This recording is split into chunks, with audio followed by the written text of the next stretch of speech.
We hope in the MS Academy will become a platform for training young trainees and consultant neurologists and specialists around the modern management of MS.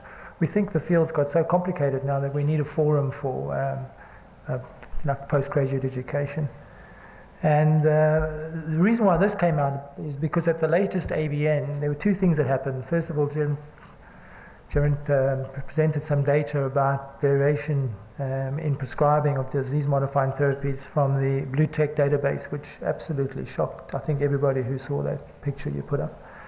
And the second thing is we actually had a debate held by the MS Academy at the meeting where David Pelling and myself actually debated the NHS England's initiative to try and get rid of this variation. There are three prongs to it. The one is obviously the new algorithm that's just come out.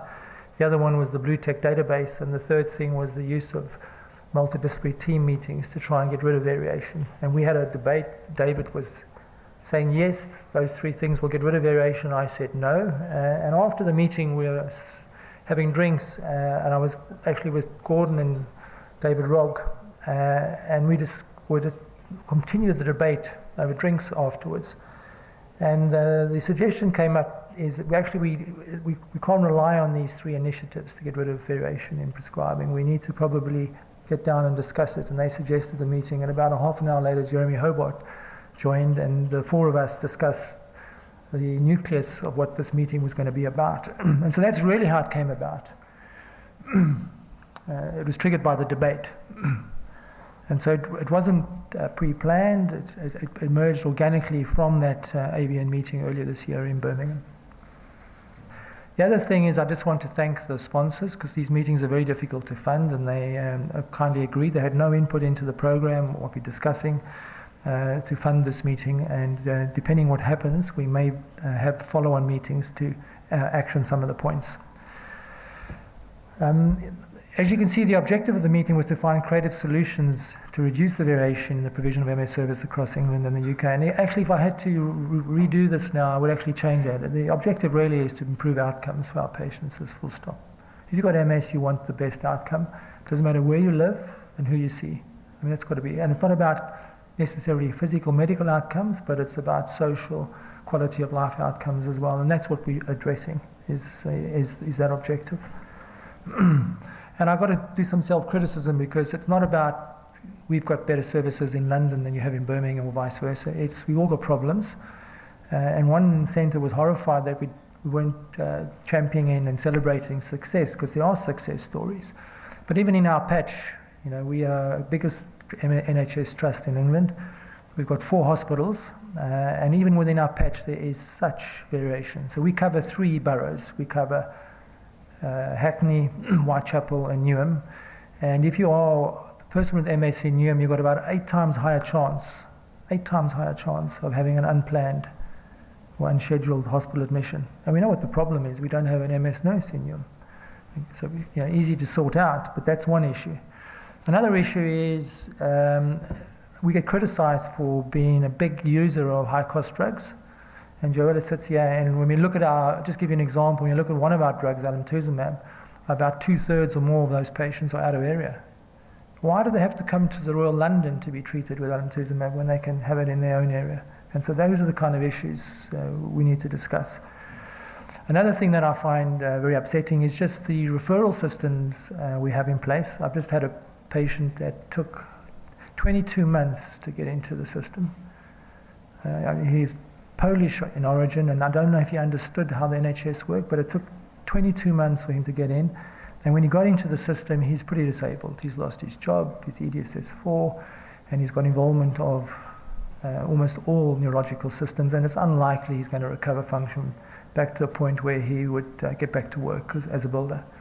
And that upsets the hell out of me, because he should have been on a therapy and he should have been managed 2 or 3 months into his disease course. So these are local issues that may have a national solution. And it's also a wider brief. When I was at the MS Life meeting in Manchester about 4 years ago, the MS Society has this MS Life meeting every 2 years, and I was actually at the Meet the Scientist stand, which turned into a consultation with a queue of people with multiple sclerosis asking me questions. And there was this lady from Northwest of England, and she came in a wheelchair and she had her arm in a sling. She had fallen and fractured her humerus. And she was mobile, but she had a drop foot. And she needed a FES, to be honest with you. And her local CCG wasn't prepared to fund FES in her area. Whereas in London, we just get FESs every second patient gets a FES because it's covered by the local funders. So it's not about core NHS England funding, it's about local funding as well, and it's also about rehabilitation and access to services. So we'll have a debate about this. So the target really is a broad target. I put this map up. Originally this was all about prescribing in specialist centres in England, but it soon became apparent we couldn't leave out the other countries. So there will be representation from Northern Ireland, Scotland and Wales here. And it's not only about our patients within the specialist services, it's also about people who don't have access to those specialist services and how we can improve access to this. So the target is actually quite a wide target. And while I was preparing for this, I actually got completely into reading about variation in healthcare. And actually variation in healthcare is a euphemism for inequality. And if you start getting into inequality in healthcare, you have to start reading Michael Marmot's book, The Health Gap. And I would also urge you to read The Spirit Level. I actually asked Kate Pickett to come and talk. Unfortunately, she's away in Korea, but she would have come and spoke to us. And I think a lot of the variation we have is actually inequality, and it's driven by social determinants of health. And hopefully some of the speakers will address these things. It's how people in poverty just do not have the means to access the services they need.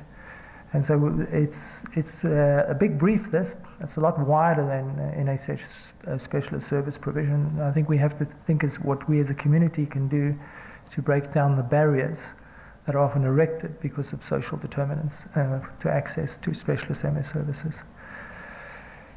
Some people say it's about new ideas. It isn't. This is a wonderful blog post on Medium about innovation not being about ideas, because ideas are free and they come about. Everybody's got an idea every second minute. It's not. It's about problem solving.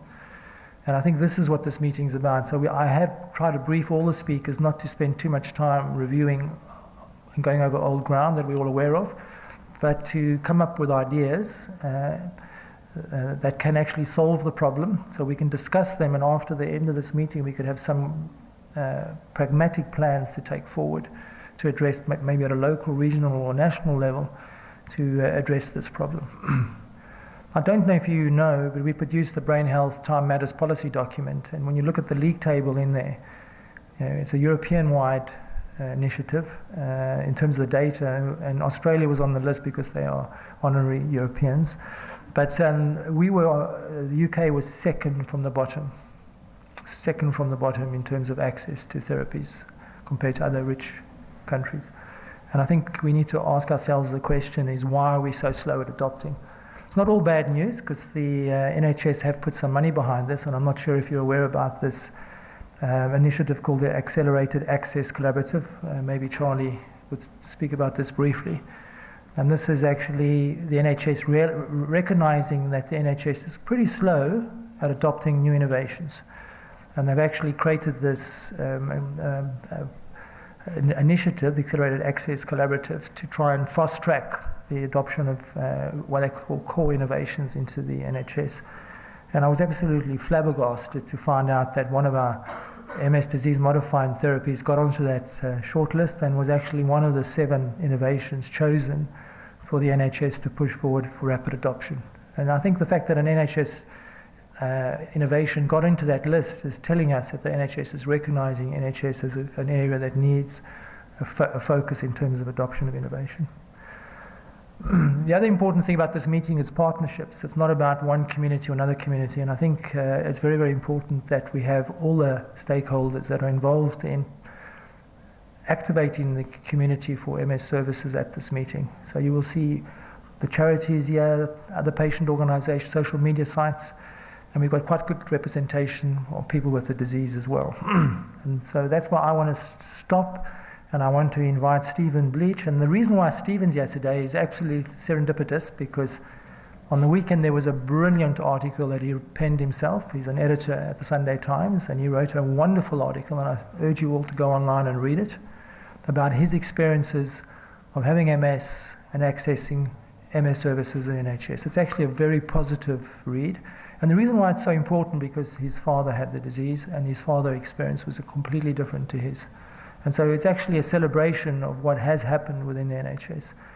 And it will also give you a perspective of a person with the disease and what they expect and what they hope that we as a group of caring healthcare professionals can offer.